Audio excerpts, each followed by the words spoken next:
அனைவருக்குமே வணக்கம். சற்று முன் கிடைத்திருக்கக்கூடிய ஒரு மிக மிக முக்கியமான செய்தி ஒன்று வெளியாகி உள்ளது. சற்று முன் எம்பி ஆர் ராசாவின் கதை முடிந்தது. 10 ஆண்டு சிறை, நீதிமன்றம் வழங்கிய இறுதி தீர்ப்பு. இது மாதிரி பார்த்தீங்கன்னா செய்திகள் வெளியாயிருக்கு. ஏற்கனவே ராசா அவர்கள் நிறைய விஷயத்தில் பார்த்தீங்கன்னா வசமாக சிக்கியிருக்காரு. ஸோ அவர் ஏற்கனவே மத்திய அமைச்சராக இருக்கும்போது பார்த்தீங்கன்னா எக்கச்சக்கமான சொத்துக்களை பார்த்தீங்கன்னா சட்டத்துக்கு விரோதமாக செயல்பட்டு சொத்து சேர்த்துருக்காரு அப்படின்ற மாதிரி இப்போ பார்த்தீங்கன்னா தொடரப்பட்ட வழக்கின் அடிப்படையில் இப்போ அதிரடியாக ராசாவுடைய வீட்டில் அதிரடியாக சிபிஐ பார்த்தீங்கன்னா அதிரடியாக ரைடுகள் நடத்தியிருக்காங்க. இந்த ரைடின் அடிப்படையில் ஸோ எக்கச்சக்கமான பணங்களும் நிறைய விதமான எவிடன்ஸுகளும் பார்த்தீங்கன்னா சிக்கிருக்கு. ஸோ இந்த நிலை தான் இப்போ அதிரடியாக நீதிமன்றம் தீர்ப்பு வழங்க போகிறதாகவும் ஸோ அவருடைய சொத்துக்கள் அனைத்துமே முடக்கப்பட போகிறதாகவும் ஒரு தகவல் ஸோ வெளியாகி வருது. ஸோ இதெல்லாம் பார்த்தீங்கன்னா அதிரடியாக ராசாவிற்கு நீதிமன்றம் வழங்கக்கூடிய தீர்ப்பின் அடிப்படையில் இப்போ அவருடைய கதை ஒட்டுமொத்தமாக முடிய போகுது. ஸோ இதை பற்றி இந்த வீடியோவில் நம்ம முழுமையாக பார்க்கலாம். ஸோ அதுக்கு முன்னாடி நம்ம சேனலுக்கு இப்போ தான் நீங்கள் முதல் முறையாக வந்திருக்கீங்க அப்படின்னா மறக்காமல் நம்மளுடைய சேனலை சப்ஸ்கிரைப் பண்ணி சப்போர்ட் பண்ணுங்கள். ஸோ வாங்க வீடியோக்குள்ளே போகலாம்.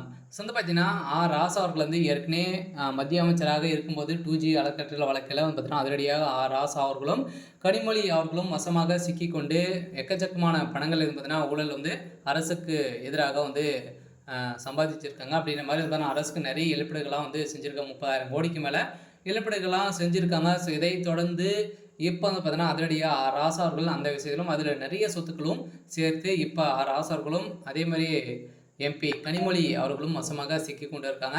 ஸோ இந்த நிலையில் இப்போ அதிரடியாக இந்த சட்டத்துக்கு விரோதமான சொத்து சேர்த்த வழக்கில் அதிரடியாக ராசா அவர்கள் இப்போ மாட்டியிருக்காரு. இதெல்லாம் அவருடைய வீட்டில் அதிரடியாக 2 நாட்களாகவே ரைடில் நடக்குது. இந்த ரைடின் அடிப்படையில் எக்கச்சக்கமான சொத்துக்கள் சிக்கியிருக்கக்கூடிய நிலையில் இப்போ அவருடைய சொத்துக்கள் அனைத்தையுமே முடக்கி இவருக்கு 10 ஆண்டுகள் சிறை தண்டனை விதிக்கப்படுறதாகவும் ஸோ தகவல் ஸோ வெளியாகி வருது. ஸோ இந்த எல்லாம் திமுகவுடைய தலைமையகத்தில் எக்கச்சக்கமான அமைச்சர்கள் திமுக இருக்கக்கூடிய அமைச்சர்கள் இதுக்குமே 12-13 அமைச்சர்கள் பார்த்தீங்கன்னா முக்கிய அமைச்சர்கள்லாம் இருக்காங்க. அவங்களாம் பார்த்தீங்கன்னா அனைவருமே ஊழல் வழக்கில் ஸோ அதே மாதிரி எக்கச்சக்கமான பணங்கள் பார்த்தீங்கன்னா குமித்து இப்போ இந்த அமலாக்கத்துறையின் கஸ்டடியில் ஸோ இருக்காங்க. இந்த நிலையில் இப்போ ராசாவுடைய கதை ஸோ முடிந்திருக்கு. சொல்ல அடுத்தது வருகின்ற சட்டமன்ற தேர்தலுக்காகவே பார்த்தீங்கன்னா எக்கச்சக்கமான பணங்களை ஊழல் செய்திருக்காங்க. ஸோ இந்த அடிப்படையில் தான் அமலாக்கத்துறை சில பேரெல்லாம் டார்கெட் பண்ணி இப்போ பார்த்தீங்கன்னா குறிவைத்து தாக்கக்கூடிய நிலை ஸோ உருவாகியிருக்கு. சொல்ல இப்போ அதிரடியாக அமைச்சர் ராசா அவர்கள் பார்த்தீங்கன்னா இப்போ டெல்லி திகார் சிறையில் அடைக்கப்பட போகிறதாக இப்போ தகவல் வெளியாகி வருது. ஸோ இருந்தாலுமே ஸோ என்ன நடக்க போகுது அப்படின்றத ஸோ வெயிட் பண்ணி பார்க்கலாம். ஸோ இது மாதிரி செய்திகளை தெரிஞ்சுக்கணும் அப்படின்னா ஸோ மறக்காமல் நம்முடைய சேனலை சப்ஸ்கிரைப் பண்ணி சப்போர்ட் பண்ணுங்கள். தேங்க்யூ.